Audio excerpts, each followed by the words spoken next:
Scary Santa. Beki, जो सिर्फ 10 साल की थी, अपनी माँ ओलिविया से बहुत नाराज थी क्योंकि वो क्रिसमस से एक हफ्ते पहले न्यूयॉर्क से शिकागो शिफ्ट हुए थे और बेकी अपने पुराने घर और सारे फ्रेंड्स को बहुत मिस कर रही थी। ओलिविया ने अपनी बेटी बेकी का मूड ठीक करने के लिए उसे क्रिसमस ईव की शाम को एक टॉय शॉप ले जाकर उसका मनपसंद गिफ्ट दिलाने का सोचा। ओलिविया बेकी को कई टॉय शॉप्स पर लेकर गए और उसे कहीं कुछ पसंद नहीं आया। जब वो वापस घर जा रहे थे तो उनके घर से कुछ ब्लॉक्स दूर एक कोने में बेकी ने अपनी मॉम ओलिविया को एक टॉय शॉप पर गाड़ी रोकने को कहा। उस टॉय शॉप में बेकी को अपना मनपसंद बोर्ड गेम दिखा।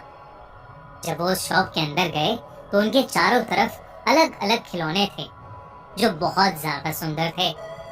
पर ओलिविया को एक बात काफी अजीब लगी कि उनके अलावा उस शॉप में कोई नहीं था।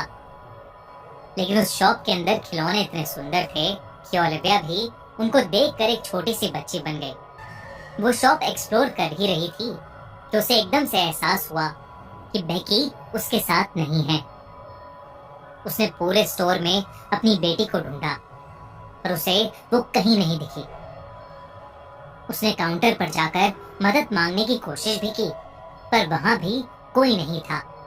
डरी हुई ओलिविया बेकी को आवाज लगाते हुए उसे हर जगह ढूंढ रही थी जब उसे एक बूढ़े इंसान की जोर से हंसने की आवाज आई। उसने आवाज की ओर देखा तो उसी टॉय शॉप के एक अंधेरे से कोने में कुर्सी पर बैठा एक बूढ़ा आदमी सैंटा क्लॉज की कॉस्ट्यूम पहने जोरों से हंस रहा था और उसकी बेटी बेकी उस सैंटा की गोद में बैठी हुई थी। जैसे ही ओलिविया ने उस सैंटा क्लॉज को देखा, वो हंसता हुआ सैंटा अचानक चुप हो गया और अपनी आंखें उठाकर ओलिविया को घूरने लगा। उस सैंटा को देखकर ओलिविया को एक अजीब सी घबराहट हो रही थी। ओलिविया को बेकी का वहां उस सैंटा की गोद में होना ठीक नहीं लग रहा था तो उसने चिल्लाकर बेकी को अपने पास आने को कहा पर बेकी ने अपनी मॉम ओलिविया को कोई जवाब ही नहीं दिया।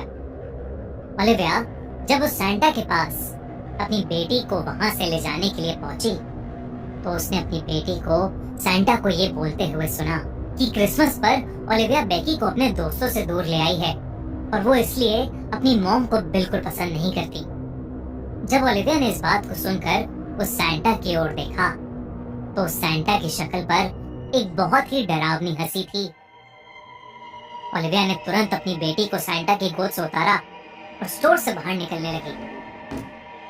बेकी बाहर जाते हुए सैंटा को मुड़कर बाय कर रही थी पर जैसे ही ओलिविया ने सैंटा की ओर मुड़कर देखा तो वो जोर जोर से अपनी भयानक सी आवाज में हंसने लगा और हंसता हुआ अचानक से अंधेरे में गायब हो गया। उसे ऐसे गायब होता देख ओलिविया एकदम घबरा उठी और जल्दी से बेकी को कार में बिठाकर वहां से निकल गई। ओलिविया का हस्बैंड टाइलर एक बहुत इंपॉर्टेंट बिजनेस मीटिंग के लिए दूसरे शहर में था जो शिकागो से कुछ ही घंटों की दूरी पर था। घर पहुंचते ही ओलिविया ने अपने पति टाइलर को फोन मिलाया और जल्दी से घर वापस आने को कहा। टाइलर ने कहा कि वो रात तक घर वापस आ जाएगा। रात होते ही ओलिविया ने घर को अंदर से बंद कर लिया और रात को अपनी बेटी को अपने कमरे में अपने साथ सुलाकर खुद सोने की कोशिश करने लगी। देर रात हो चुकी थी, उसकी आंख अभी लगी ही थी जब उसे बेकी के हंसने की आवाज आने लगी और साथ साथ उसे एक गाना सुनाई देने लगा। Jingle bell, jingle all the way. Olivia ने डरते हुए आंख खोली और जो उसने देखा वो देखकर उसके रोंगटे खड़े हो गए। उसके कमरे में खिड़की के पास वही सैंटा खड़ा था जो उस टॉय शॉप में उन्हें देखा था। वो छोटी सी बेकी को हवा में जोर जोर से उछालकर झूला झूला रहा था। ये देखते ही ओलिविया डर के मारे बहुत जोर से चिल्लाई। उसकी चीख सुनकर वो सैंटा ओलिविया की तरफ मुड़ा और वही गाना और तेज आवाज में गाने लगा। Jingle bell, jingle all the way. Beki जिसको वो हवा में उछालकर झुला रहा था बीच हवा से जमीन पर गिर पड़ी। ओलिविया ने बिना कुछ सोचे समझे घायल बेकी को वहां से उठाया और उस घर से निकलने के लिए भागने लगी। वो जैसे ही सीढ़ियों से नीचे उतरी, उसने देखा कि वही सैंटा सामने से उसकी तरफ आ रहा है। ऐसा लग रहा था मानो सैंटा का हुलिया बदल गया हो और वो बहुत ही ज्यादा भयानक लग रहा था। ओलिविया ने अपनी डाइनिंग टेबल पर पड़े प्लेट्स और फोर्क्स उस पर फेंक कर खुद को बचाने की कोशिश भी की, पर वो सब उस सैंटा के आर पार चले गए और उसे कुछ नहीं हुआ। ओलिविया पूरी तरह घबराई हुई थी और अब उसके पास और कोई रास्ता नहीं था, तो उसने अपने घर की विंडो का शीशा तोड़ा और बेकी को लेकर उस खिड़की से कूदकर घर से बाहर भागी। उसने अपनी बेटी को गाड़ी में बिठाया और गाड़ी ऑन की, लेकिन तभी उसे महसूस होने लगा कि कोई उसका गला दबा रहा है।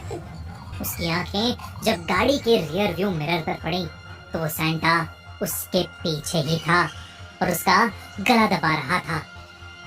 उस सैंटा ने रोती हुई बेकी से कहा कि इस क्रिसमस उसका प्रेजेंट होगा उसकी मॉम की लाश। ओलिविया को सांस लेने में बहुत तकलीफ होने लगी और धीरे धीरे उसकी आंखें भी बंद होने लगी। जब उसकी आंख खुली तो उसका पति टाइलर और बेटी बेकी उसके पास बैठे थे और वो उसे होश में लाने की कोशिश कर रहे थे। टाइलर के साथ ओलिविया के कुछ पड़ोसी भी थे जो उसके घर का शोर सुनकर उसे बचाने आए थे और तब उन्हें ओलिविया अपनी कार में बेहोश पड़ी मिली थी। उन्होंने ही उसे हॉस्पिटल में एडमिट कराया था। जब उन्होंने ओलिविया का पूरा किस्सा सुना तो उन्होंने बताया कि वो टॉय स्टोर जिसमें वो गए थे वो कई सालों से बंद पड़ा है। कई साल पहले इसी टॉय स्टोर में एक पागल आदमी काम किया करता था जो क्रिसमस के दिन सैंटा क्लॉज बनकर लोगों के घरों में घुसता था और अपने मजे के लिए उन्हें डराता रहता था। एक दिन कुछ लड़कों ने उससे परेशान होकर क्रिसमस ईव की रात उसे वापस डराने के लिए उसकी टॉय शॉप में पटाखे जलाकर उसकी शॉप को बाहर से लॉक कर दिया। उसमें से एक पटाखा गिफ्ट रैप और क्रिसमस ट्री वाले सेक्शन में जाकर फटा, जिसकी वजह से उसकी पूरी शॉप जल गई और उसी आग में जलकर वो सैंटा भी मर गया।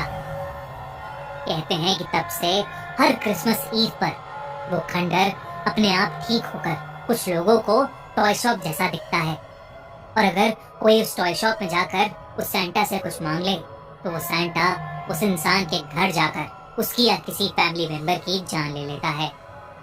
उसके पड़ोसियों ने बताया कि उस एरिया में कई ऐसे इंसिडेंट हो चुके हैं जहां लोगों ने उस डरावने सैंटा को देखा है। ये सब सुनकर ओलिविया ने अपने आप को खुशनसीब माना कि वो और उसकी बेटी उस रात बच गए। इस इंसिडेंट के बाद उन्होंने अपना घर भी शिफ्ट कर लिया, लेकिन उस भयानक सैंटा का चेहरा शायद ही ओलिविया कभी भूल पाएगी।